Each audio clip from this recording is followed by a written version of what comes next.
Hello everyone, my self विकास श्रीवास्तव और मैं आज आपको बताने जा रहा हूँ कि CSIR एग्जाम क्या होता है, उसका एलिजिबिलिटी क्राइटेरिया क्या है और क्या उसकी करियर में अपॉर्चुनिटीज हो सकती है हमारे लिए।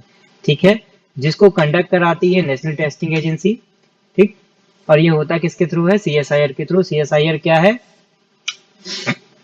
सबसे पहले हम जानेंगे कि CSIR नेट और JRF क्या होता है, दोनों में क्या अंतर है। ठीक है, तो the council of scientific and industrial research CSIR has entrusted the responsibility of conducting joint CSIR net in CV computer based mode by NTA। ठीक है, तो कहने का मतलब ये है कि CSIR जो council of industrial scientific research है वो क्या करता है, इस एग्जाम को कंडक्ट कराता है। और ये दो चीजों के लिए होता है, एक नेशनल एलिजिबिलिटी टेस्ट है, ठीक है, एक JRF के लिए होता है, मतलब जिसमें आपको जूनियर रिसर्च फेलोशिप दी जाती है। ठीक, joint CSIR net is the test being conducted to determine the eligibility of Indian nationals for junior research fellowship and for lectureship or assistant professor in Indian universities and colleges subject to fulfilling the eligibility criteria laid down by UGC। ठीक है, जो भी UGC के through criteria दिया गया है assistant professor बनने के लिए, ये उसके लिए एक नेशनल एलिजिबिलिटी टेस्ट है कि अगर आपको असिस्टेंट प्रोफेसर बनना है किसी भी यूनिवर्सिटी में या कॉलेज में, तो उसके लिए आपको ये एलिजिबिलिटी होनी चाहिए आपके पास। ठीक है, ये क्या है कि ऑनलाइन एप्लीकेशंस फॉर JRF और NET are invited twice in a year on all India basis through press notification of joint CSIR NET for JRF and lectureship और असिस्टेंट प्रोफेसर।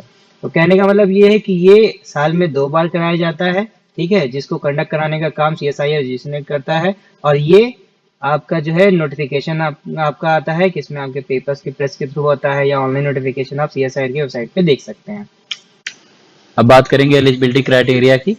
तो MBBS या MSc इक्विवेलेंट डिग्री या integrated BS MS जो qualify किए हुए हैं, BS 4 year या BE या BTech B Pharma MBBS with कम से कम 55% मार्क जो है, जो जनरल कैंडिडेट है या जनरल EWS कैंडिडेट है या OBC कैंडिडेट है, उनके लिए 55% जो है मार्क्स होने चाहिए। लेकिन अदर है कि SC ST और थर्ड जेंडर और PWD के लिए कम से कम 50% मार्क्स होने जरूरी हैं। ठीक है, इसके अलावा अगर हम बात करें BE BS BTech B Pharma MBBS final year या रिजल्ट अवेटेड कैंडिडेट के लिए वो केवल अप्लाई कर सकते हैं JRF फेलोशिप के लिए। इसके अलावा वो लेक्चरशिप और असिस्टेंट प्रोफेसर के लिए एलिजिबल नहीं है कि वो उनका फॉर्म भर सकें। ठीक है, तो केवल आप जो ये BE BS BTech B Pharma MBBS final year या रिजल्ट अवेटेड स्टूडेंट्स हैं, वो केवल फेलोशिप के लिए अप्लाई कर सकते हैं। These candidates will not eligible for lectureship and assistant professor। ठीक है, और जो BSc ऑनर्स के फाइनल ईयर हैं या रिजल्ट अवेटेड कैंडिडेट हैं are not eligible for apply, ये मतलब वो ये फॉर्म नहीं भर सकते हैं। ठीक है, अपर एज लिमिट्स क्या है कि अगर हम बात करें JRF कैटेगरी, जो JRF में फॉर्म भर रहे हैं, जूनियर रिसर्च फेलोशिप के लिए फॉर्म भर रहे हैं, उनकी जो मैक्सिमम एज है वो 28 ईयर है। वो कब है? इसकी जो एज होगी जब फॉर्म नोटिफिकेशन आएगा, जिस डेट से वो ले रहे होंगे टाइम, वो हमारा उस एज में, उस टाइम में हमारा जो मैक्सिमम एज होनी चाहिए वो 28 ईयर होनी चाहिए। अब रिलैक्सेशन किन किन लोगों को मिल रहा है? तो रिलैक्सेशन हमारे SC ST candidate, third gender या पर्सन विद या PWD या फीमेल कैंडिडेट्स को मैक्सिमम जो है 5 साल का रिलैक्सेशन आपको दिया जा रहा है। और बाकी जो 3 साल के लोग, मतलब जो OBC कैंडिडेट है, उनको 3 साल का दिया जा रहा है। तो ये जो रिलैक्सेशन है, ये भी आपका जो जो डेट वो डिसाइड किएंगे वो डेट मानी जाएगी। तो लेक्चरशिप और असिस्टेंट प्रोफेसर के लिए कोई भी एज लिमिट बाउंड नहीं है, कोई भी स्टूडेंट इसको किसी भी एज में भर सकता है। अब बात करें डिटेल्स ऑफ एग्जाम की, तो जो एग्जाम CSIR नेट एग्जाम होता है वो मोस्टली कंप्यूटर बेस्ड एग्जाम होता है। इसके पहले वो जो है ऑफलाइन होता था, लेकिन 2 सालों से ये क्या है, कंप्यूटर बेस्ड टेस्ट होने लगा है। ठीक है, इसमें कुल 6 सब्जेक्ट्स हैं।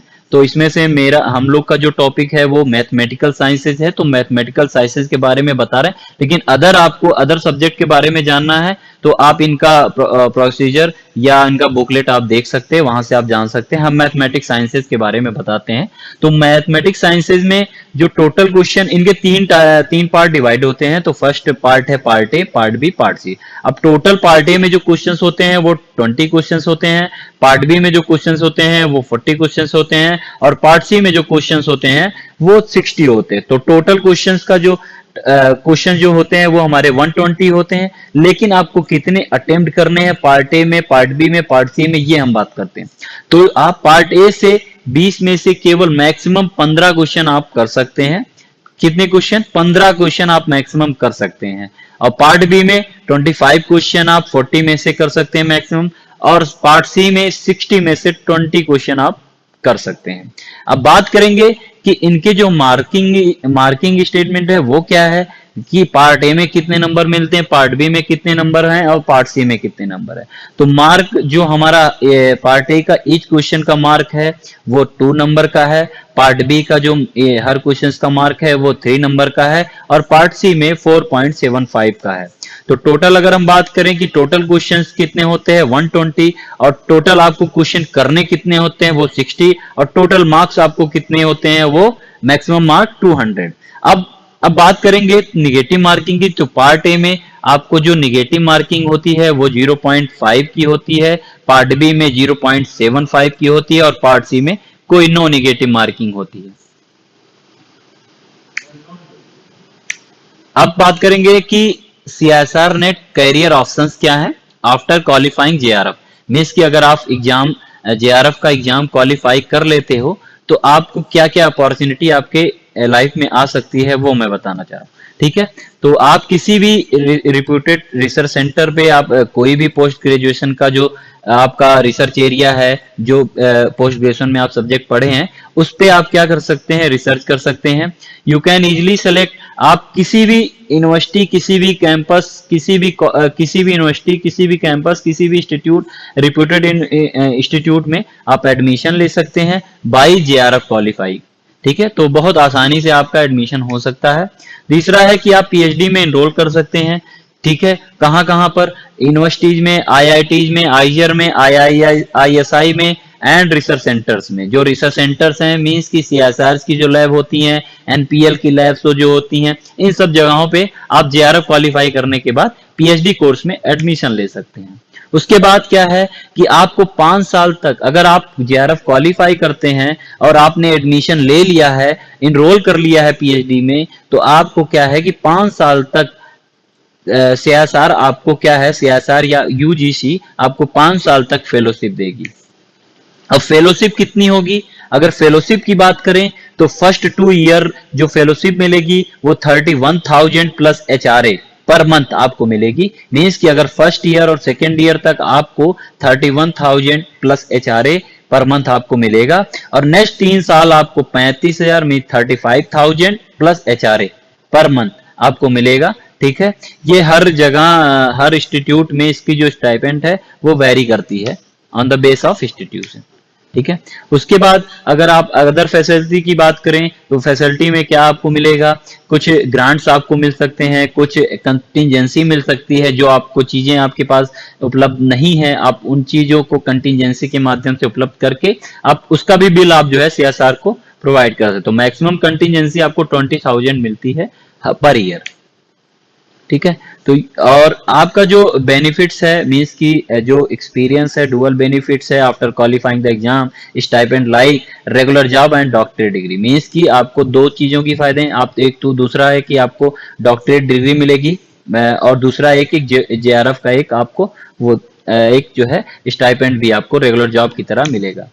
ठीक है, you can also work as a researcher in corporate firm. Means कि आप जो है एक रिसर्चर की तरह कॉर्पोरेट फर्म में एक रिसर्चर की तरह काम कर सकते हैं, और सम ऑफ ऑर्गेनाइजेशन जो है वो हायर करती है JRF qualified for research for their company.